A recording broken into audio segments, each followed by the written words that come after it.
Food safety and standard authority of India, the central drug standard control organisation. दुनिया भर के laws होने के बावजूद इंडिया में फूड के कंजप्शन और फूड की प्रोसेसिंग इतनी घटिया हो चुकी है कि आप इमेजिन भी नहीं कर सकते। एक्सेसिव यूज़ ऑफ इंग्रेडिएंट्स, मतलब कुछ भी चीज़ है तो चीज़ को भर दो, हर चीज़ में यही चल रहा है इंडिया में। और आज मैं आपको इसी चीज़ के बारे में बहुत सारी डिटेल में बताने वाला हूँ कि कैसे और क्यों आपको इन चीज़ों से दूर रहना चाहिए। बहुत अच्छे एग्जांपल्स भी बताऊँगा, तो इस वीडियो में आप बने रहे और चैनल को सब्सक्राइब जरूर कर लीजिए। तो वीडियो हम शुरू करते हैं। 12 people are hospitalised in Mumbai after eating chicken shawarma, out of which 1 is dead। 93 students hospitalised after eating कुट्टू का आटा इन नोएडा।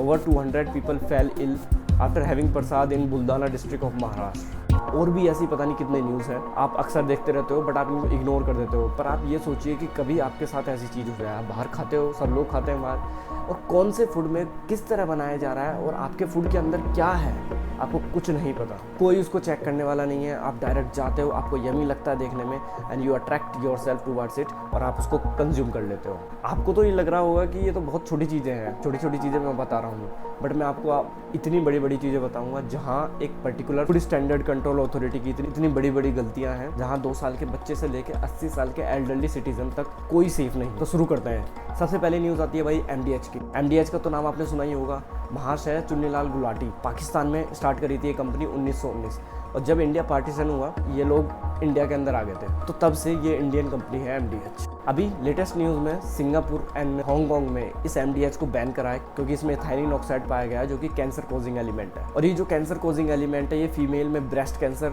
और मेल्स में ब्लड कैंसर टाइप डिसीज कोज करता है। सवाल यह है कि क्यों हमारे इंडिया में क्वालिटी कंट्रोल के टाइम पे ये चीज़ नहीं पकड़ी गई। एक बोर्नविटा, हॉर्लिक्स, इनका तो आपने नाम सुना ही होगा। अभी ministry of commerce and industry ने डायरेक्ट किया है online website like Flipkart and Amazon to remove the healthy drink label from them, क्योंकि इसमें शुगर कंटेंट इतनी ज़्यादा है जो किसी के लिए भी सेफ नहीं है। इसको कंज्यूम कौन करता है? 5 to 15 ईयर्स ओल्ड। अभी से उस बच्चे को इतना शुगरी फूड दिया जाएगा तो सोचिए आगे जाके उसको डायबिटीज़ क्यों नहीं होगा, डिफरेंट टाइप्स ऑफ बीमारी क्यों नहीं होंगी, ओबेसिटी क्यों नहीं होगा। Artificial sugars in the different drinks जो आप पीते हो, ड्रिंक्स वगैरह, that leads to the behavioural and cognitive problems, possibly like the neurological problems, symptoms like hearing problems, headache at the early age. और ये सब चीज़ें मैं ऐसे ही नहीं बोल रहा हूँ, ये एक साइंटिफिकली रिसर्च करी गई है, मैं उसके बेसिस पे बोल रहा हूँ। अब सब आपके ऊपर है, आप अपने बच्चे को पर्टिकुलर प्रोडक्ट के लेबल पे देख के कि उसमें शुगर कंटेंट कितना और डिफरेंट मिनरल्स और विटामिन्स कितनी है उसके हिसाब से उसको दोगे, या फिर आंख बंद करके कुछ भी उसको खिलाते जा रहे हो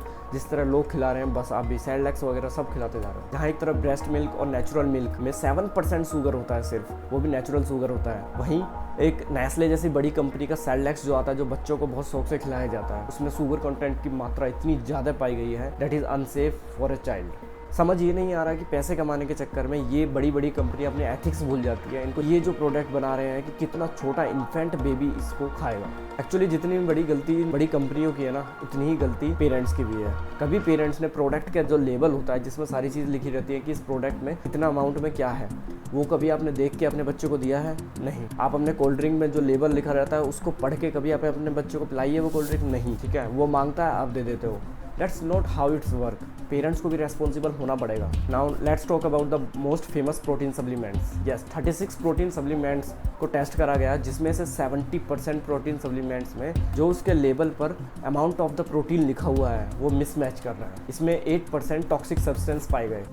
और मैं आपको रियलिटी बताता हूँ रिसर्च से हट के, क्योंकि मैंने देखा है प्रोटीन बनता कैसे है। अक्सर प्रोटीन में स्टेरॉइड्स मिलाए दिए जाते हैं लाइक डायनाबोल, एनाबोल, उनको पीस के मिलाया जाता है जिसकी वजह से आप प्रोटीन स्कूप तो लोगे, आपको वो क्योंकि वो स्टेरॉइड है, अगले 15 दिन में 10 दिन में आपको पक्का इफेक्ट दिखेगा, आपकी बॉडी फूलने लगेगी, तो आपको लगने लगेगा this is the best protein, इससे तो हो रहा है जो मैं चाहता हूँ, मैं फूल रहा हूँ, मैं अच्छी तरह बॉडी बन रही है मेरी। बट मेरे भाई वो स्टेरॉइड है उसके अंदर जिसकी वजह से आपको इफेक्ट लग रहा है, क्योंकि प्रोटीन सप्लीमेंट इतनी जल्दी रिजल्ट नहीं लाता है। आप एटलीस्ट 6 मंथ्स फुल डाइट के साथ, फुल एक्सरसाइज के साथ और अपने नेचुरल जो आप फूड एग्स वगैरह ले रहे हो उसके साथ अगर प्रोटीन सप्लीमेंट को कंज्यूम करोगे तब जाकर आपको 6 मंथ्स में कुछ रिजल्ट। अगर आपका प्रोटीन सप्लीमेंट आपको रिजल्ट दे रहा है 10 या 15 दिन में, तो समझ जाइए कुछ ना कुछ फेक जरूर है। सवाल ये है कि क्यों हर लॉट का फसाई क्वालिटी चेक क्यों नहीं कर पाता।